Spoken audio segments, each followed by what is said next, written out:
میشه پرنده باشی اما رها نباشی، میشه دلت بگیره اسیر قصه هاشی.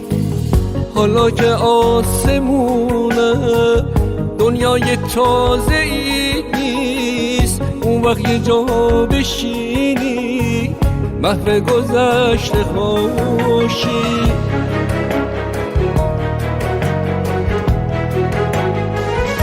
ترسیده باشی از کوچ اوجو ندیده باشی، واسه یه مشت دونه اهلی آدماشی. تو سایه ها بمونی درگیر سایه هاشی، مفهوم زندگی رو از یاد برده باشی. دلت بخواد